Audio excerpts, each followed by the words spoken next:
அன்பர்களே, ஆண்டவராகிய இயேசு கிறிஸ்துவின் நாமத்தில் உங்களுக்கு மனம் நிறைந்த வாழ்த்துக்களை தெரிவித்துக் கொண்டு சத்திய வசனம் திருமறை பாட நிகழ்ச்சிக்கு உங்களை அன்போடு அழைக்கிறோம். சத்திய வசனம், இது தேவனின் வசனம். நாம் சோர்ந்து போகையில் கரம் கொடுக்கும் நம் தேவனின் வசனம். யோவான் எழுதின சுவிசேஷம் 19ஆம் அதிகாரம் 27. பின்பு அந்த சீஷனை நோக்கி, அதோ உன் தாய் என்றார். அந்நேர முதல் அந்த சீஷன் அவளை தன்னிடமாய் ஏற்றுக்கொண்டான். இயேசு கிறிஸ்துவின் இனிய நாமத்தில் சத்தியவசனம் நேயர்களுக்கு என் அன்பின் வாழ்த்துக்கள். இந்த லெந்து காலத்திலே சிலுவையை சுற்றி நின்றவர்களையும் சிலுவையில் இயேசு அறையப்படுவதற்கு காரணமானவர்களையும் குறித்து தியானித்து கொண்டிருக்கிறோம். இன்றைக்கும் அவருடைய சிலுவை அண்டையில் நின்ற ஒரே ஒரு அப்போஸ்தலன் யோவான் தான். அவனை குறித்து நாம் தியானிக்க இருக்கிறோம். அவன் செபதேயுவின் குமாரன், யாக்கோபு அவனுடைய சகோதரன், சலோமே அவனுடைய தாயார். அவனுடைய தொழில் மீன்பிடித்தல். யோவான் ஸ்நானகனுடைய சீஷனாய் இருந்தான். ஒரு நாளில் வலைகளை பழுது பார்த்து கொண்டிருக்கும் பொழுது இயேசு அவனை கண்டு, என் பின்னே வா என்றார். அவன் படவையும் தகப்பனையும் விட்டு இயேசுவின் பின்னால் கேள்வி எதுவும் கேட்காமல் அவன் அவரை பின்தொடர்ந்து அவருடைய சீடனானான். இயேசுவினிடத்திலே அதிக அன்பு உடையவன். இயேசுவும் இவனிடத்தில் அதிக அன்பு வைத்திருந்தார். இவனுக்கும் இவன் சகோதரன் யாக்கோபுக்கும் ஆண்டவர் இடிமுழக்கத்தின் மக்கள் என்று அர்த்தம் கொள்ளும் பொவனர் கேஸ் என்றார். ஏனென்றால் அவர்கள் வைராக்கியமும் ஆத்திரமும் உடையவர்கள்.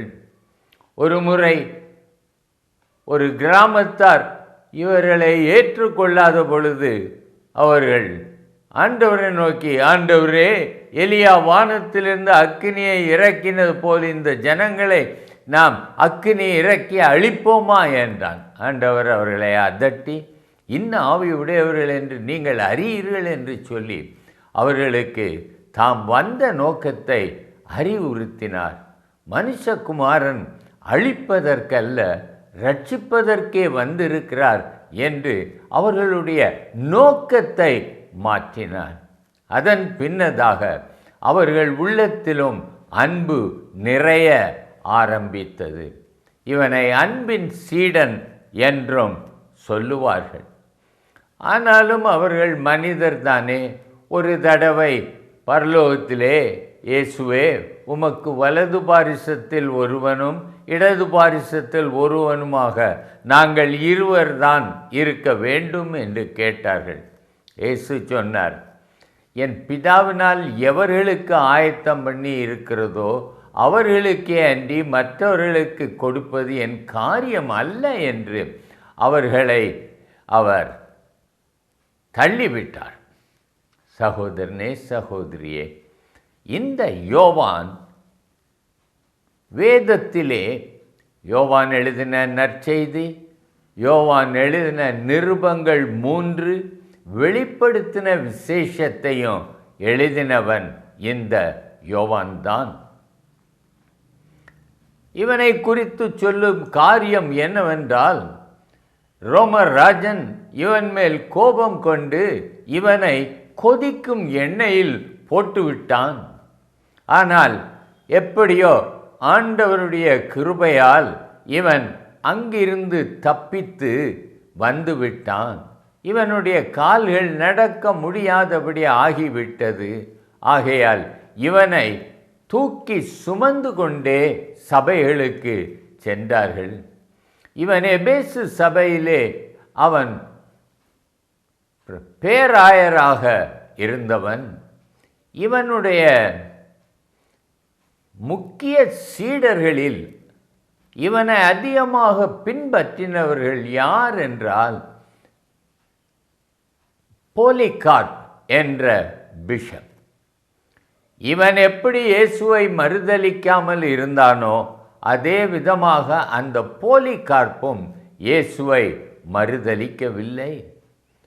அவரை ஒரு கம்பத்தில் கட்டி வைத்து கீழே விறகையும் போட்டு நெருப்பை கையில் பிடித்து கொண்டு இயேசுவை மறுதலி அல்லது உன்னை கொளுத்தி விடுவோம் என்று சொன்ன பொழுது, இந்த 84 வருடங்களாக என்னை ஆதரித்த இயேசுவை நான் மறுதலிப்பேனோ மாட்டேன் என்று சொல்லி இரத்த சாட்சியாக மரித்தார்.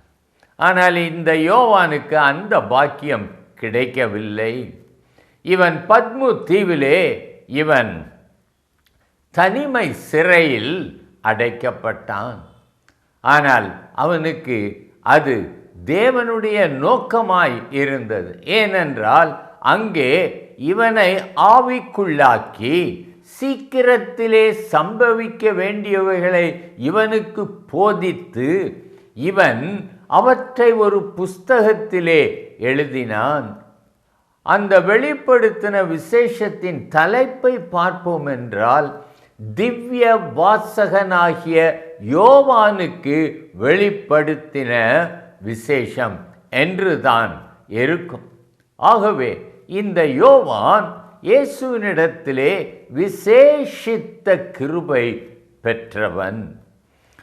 அவன் தைரியசாலி, திறமையானவன். பஸ்காவை ஆசரிக்க இயேசு கிறிஸ்து பேதுருவையும் இவனையும் தான் அனுப்பினார். பஸ்காவை புசிக்கும் பொழுது இயேசு ஒரு காரியத்தை சொன்னார்.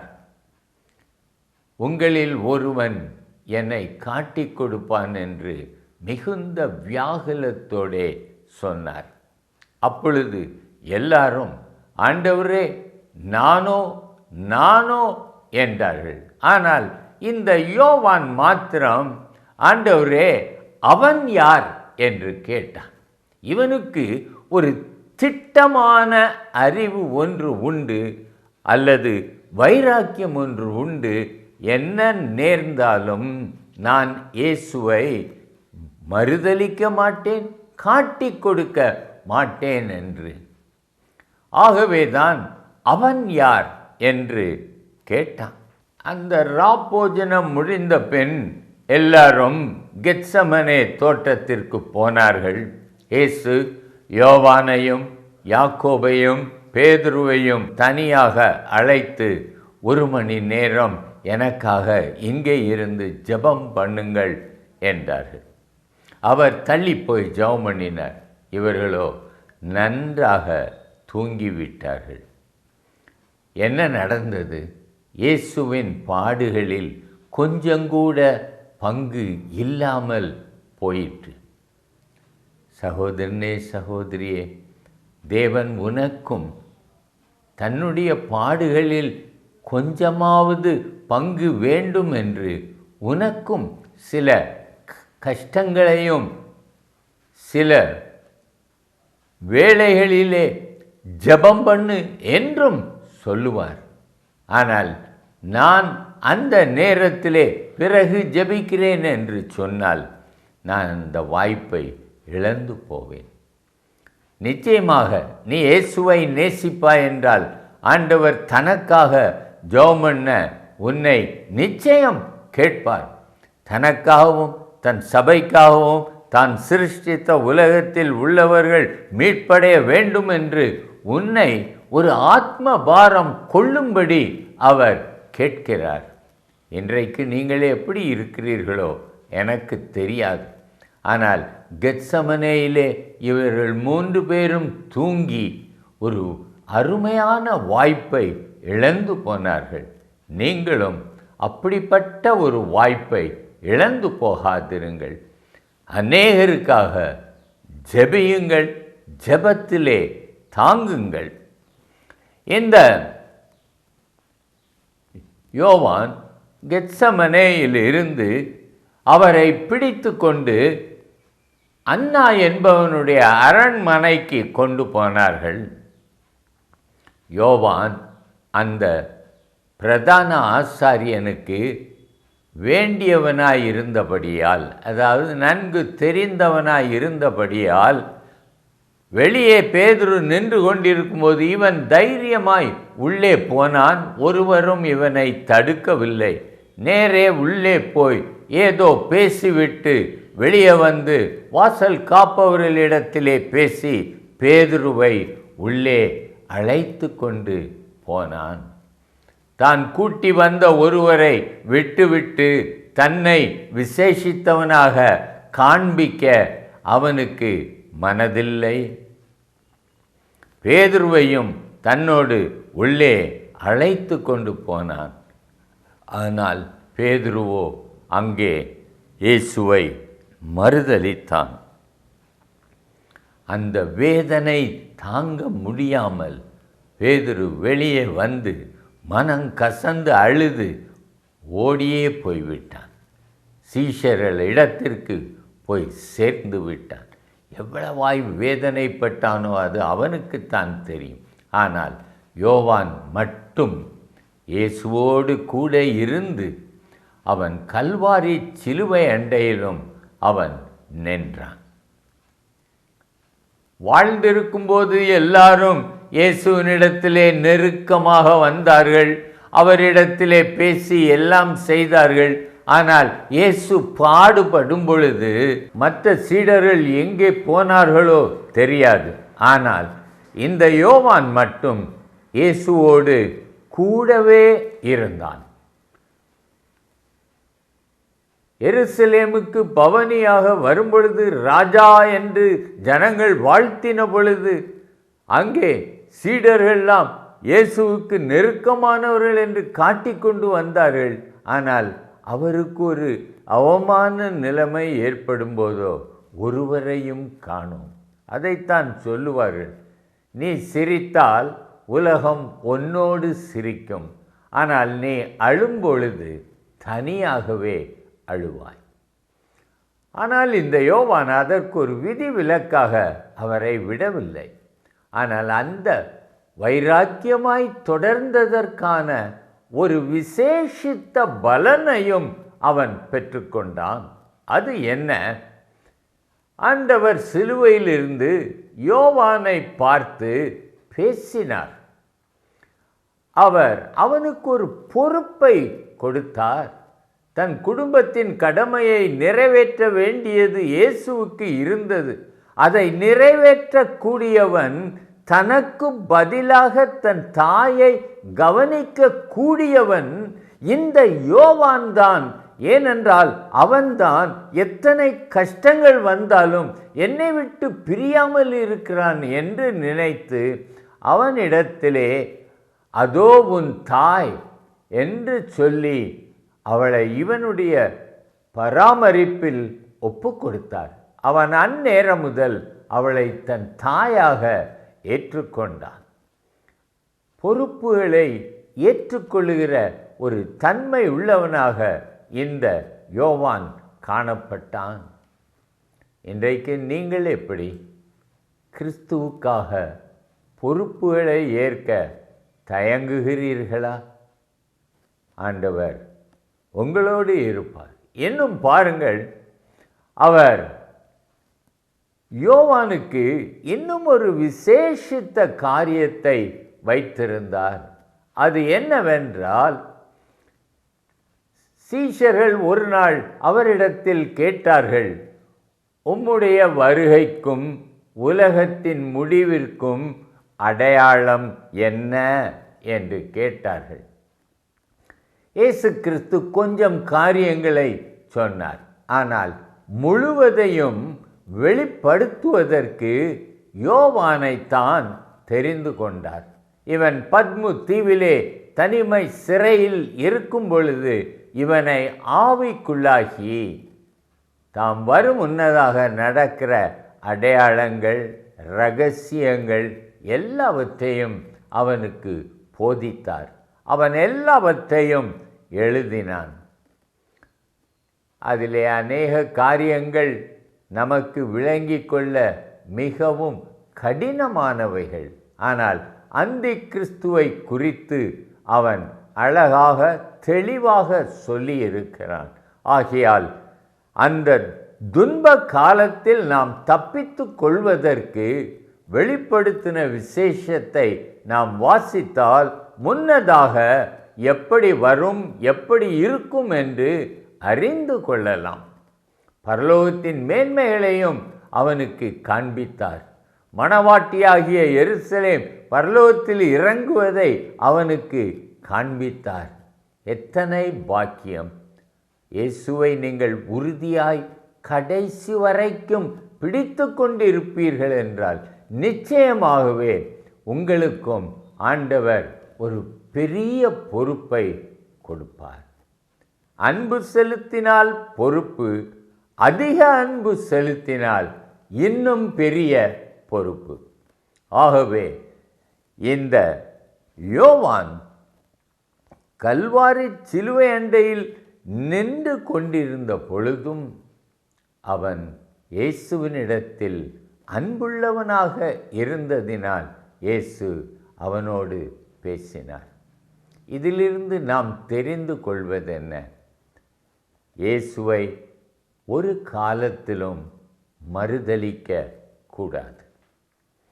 உபத்திரவ காலம் வருகிறதென்று சொல்லி இருக்கிறது. இன்றைக்கு கிறிஸ்தவர்களை ஆராதிக்கக்கூடாது, ஆலயத்திற்கு போகக்கூடாது, இயேசுவை பற்றி சொல்லக்கூடாது என்றால் எத்தனை பேர் ஆகட்டும் சரி என்று சொல்லி நான் ஒரு கிறிஸ்தவனே அல்ல என்று சொல்லுவார்கள். ஏராளம் பேர் இருப்பார்கள். ஆண்டவர் அவர் சொல்லுகிறார், ஒரு 10 குஷ்டரோகிகள் சுகமான பொழுது ஒரே ஒருவன் மட்டும், ஒரு சமாரியன் மட்டும் திரும்பி வந்தான். அப்பொழுது ஆண்டவர் கேட்டார், சுகமானவர்கள் 9 பேர் அல்லவா? தேவனுக்கு மகிமையை செலுத்த இந்த அந்நியன் ஒருவனே தவிர வேறு ஒருவரும் இல்லை என்று சொல்லி உன் விசுவாசம் உன்னை ரட்சித்தது என்று சொல்லி அவனை அனுப்பினார். 90% தங்கள் காரியமாய் போய்விட்டார்கள். அவர்களுக்கு இயேசு தேவையில்லை, அவரிடத்தில் பேச வாஞ்சை இல்லை, அவருக்கு நன்றி சொல்ல ஆசை இல்லை. நீங்களும் அப்படியே வாழ்ந்து கொண்டிருப்பீர்கள் என்றால் சகோதரனே, எவ்வளவு ஒரு பயங்கரமான முடிவை சந்திப்பீர்கள். இந்த யோவானை பாருங்கள். அவன் கால்கள் நடக்க முடியாதவனாய் இருந்தாலும் இந்த சிறையிலிருந்து விடுபட்ட பின்னதாக அவன் சபைகளுக்கு சென்று இயேசுவின் அன்பை கூறி அவர்களை பலப்படுத்தினான். அவன் நிருபங்களிலும் தேவன் அன்பாகவே இருக்கிறார் என்று சொல்லி அவன் தேவனுடைய அன்பை வெளிப்படுத்தினான்.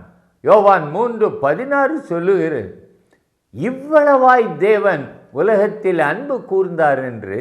இந்த யோவான் தேவனுடைய அன்பை அதிகமாய் ருசித்தபடியினால் இவனுடைய நிருபங்களிலும் அன்பே சிறந்ததாக காண்பிக்கப்படுகிறது. உங்களுக்கு தேவனிடத்தில் அன்பு உண்டா? சகோதரனே, நீங்கள் தேவனை நேசிக்கிறீர்களா? இயேசுவை நேசிக்கிறேன் என்று சொல்லுகிறவர்கள் இயேசுவின் வார்த்தையாகிய இந்த வேதாகமத்தை எவ்வளவாய் நேசிப்பார்கள்? இந்த வசனங்களை எவ்வளவு வாஞ்சையாய் வாசித்து தியானிப்பார்கள்? இயேசுவோடு பேச எவ்வளவு நேரம் ஜெபத்தில் இருப்பார்கள்? இந்த 2 அளவுகோல்களையும் வைத்து உம்முடைய அன்பு இயேசுவின் மேல் எவ்வளவு இருக்கிறது என்பதை நீர் கண்டுகொள்ளலாம். வெகு எளிது. அப்படி நீர் குறைவுபட்டவராக காணப்பட்டால் இன்றைக்கு உமக்கு ஒரு தருணம் கிடைக்கிறது. மனம் திரும்பி இயேசுவின் அன்பினால் இழுக்கப்பட்டு, ஆண்டவரே, உம்முடைய அன்பின் செய்தியாகிய இந்த வசனங்களை நான் வாசித்து தியானிப்பேன். உம்மோடு அதிக நேரம் ஜெபத்திலே தரித்திருப்பேன். எனக்கும் விசேஷித்த பொறுப்புகளை தாரும் என்று கேட்போம். அந்த அன்பு நம்மிடத்திலிருந்து பயத்தை பூரணமாக தள்ளிவிடும். சகோதரனே, சகோதரியே, நீங்கள் இயேசுவை நேசிப்பீர்களா அல்லது உலகத்தை நேசிப்பீர்களா? உலக சிநேகம் தேவனுக்கு விரோதமான பகை.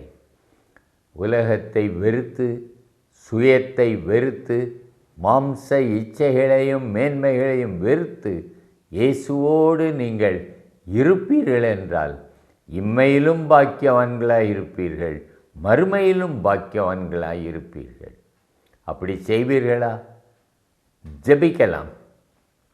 அன்பின் தகப்பனே, உம்முடைய அன்பினால் இன்றைக்கு தொடப்பட்டு உம்மோடு நான் தரித்திருப்பேன், உம்முடைய வேதத்தை நேசிப்பேன், உம்முடைய அன்பிலே நான் இருப்பேன், உம்மோடு ஜெபிப்பேன் என்று சொல்லுகிற ஒவ்வொரு சகோதரனையும் சகோதரியையும் சிறு பிள்ளைகளையும் நீர் ஆசீர்வதித்து பலப்படுத்தும்.